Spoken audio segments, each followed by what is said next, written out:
అందుకే మనలో ఉన్న ఈ కల్చర్ ఏంటంటే, ఇగో మా పాప ఇలాగైంది, అయింది, మీరందరూ వచ్చి ఆశీర్వదించండి అని పబ్లిక్ కి మనం చెప్తూ ఉన్నాం. చాలా దేవ సందర్భంలో నా కుమార్తె ఈరోజు అడుగు పెడతా ఉంది, మీరందరూ వచ్చి ఆమెను ఆశీర్వదించండి అని మనం పిలిస్తే వారందరం ఇక్కడికి వచ్చామని అర్థం. దీంట్లో ప్రాముఖ్యంగా కొన్ని విషయాలు మనం జ్ఞాపకం ఉంచుకోవాలి. ఇది ఒకటోది, తన వ్యక్తిగత జీవితంలో శారీరకంగా ఆమె ఎదుగుదలకు ఒకటి సూచన.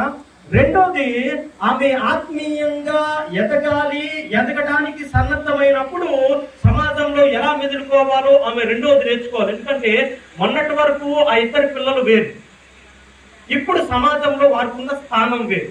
ముందులాగే మనం నడిచేద్దాం, ముందులాగే మనం పరిగెట్టేద్దాం, ముందులాగే తల్లిదండ్రులతో బిహేవ్ చేద్దాం, ముందులాగే గ్రామంలో ఉందాం, ముందులాగే చర్చిలో ఉందామంటే కుదరదు. ఎందుకంటే వారికి దేవుడు ఒక ప్రత్యేకమైన స్థానాన్ని వారికి ఇచ్చాడు. కాబట్టి ఆ విషయాలేటో, వారికి ఉన్న బాధ్యత ఏటో మా చెల్లికి కూడా అర్థమవుతలేదు. నాకు బహుశా భానుకు అర్థమైతే అర్థమవుతుంది, కానీ మైత్రికి అర్థమవుతలేదు కూడా అయితే నేనైతే అర్థం చేసుకోలేను. కానీ తల్లిదండ్రులు, వారి కుటుంబ సభ్యులు, సంఘస్థులు ఈ మాటలు విని అవకాశం ఉన్నంతప్పుడల్లా సాధ్యమైనంత వరకు మీరు వాక్యములు వారికి పెంచాలని నేను కోరుకుంటూ ఉన్నాను. దీంట్లో ప్రాముఖ్యమైన 3 విషయాలు మీకు తెలియజేస్తాను. ఒకటి, ఏ వ్యక్తి అయితే ఈ కార్యక్రమంలో ఇక్కడ కూర్చున్నారో వారు మొదటిగా దేవుని విలువలతో బ్రతకడానికి ప్రయత్నం చేయడానికి తల్లిదండ్రులు, సంఘము ప్రోత్సహించారు. ఒకటోది, వారు ఏం చేయాలంటే వారు దేవుని విలువలతో పెరగడానికి వారు ఎప్పుడైతే ప్రయత్నం చేస్తారో అప్పుడు తల్లిదండ్రులు కానీ సంఘం కానీ వారికి ప్రోత్సహిస్తూ, మీరు ఎలా అంటే ఒక కంచెలకు వారికి కాపాడుతూ పిల్లల్ని కాపాడాలి.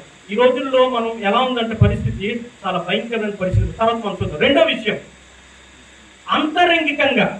ఒకటోది శారీరకంగా ఎలా ఎదగాలో, దేవుళ్ళు ఎలా ఎదగాలో మనం చూసాం. రెండోది, అంతరంగికంగా స్వభావంలో అందాన్ని అభివృద్ధి చేయాలి.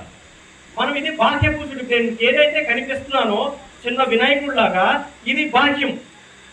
కానీ మన లోన ఒకటి ఉంటుంది, మనం వెళ్ళి ప్రార్థన చేస్తాం, దేవుళ్ళు బలపడతాం, వాక్యం చదువుకుంటాం, ఇతరులకు మనం ప్రేమించే విషయంలో, ఇతరులకు మనం కేర్ చేసే విషయంలో దేవుడి నుంచి నేర్చుకున్న ప్రతి వాక్యం ద్వారా మనం కనిపించే ఒక అంతరంగ పురుషుడు అనేది మనం ప్రతి ఒక్కరికి ఉంటాం. అవునా కాదమ్మా?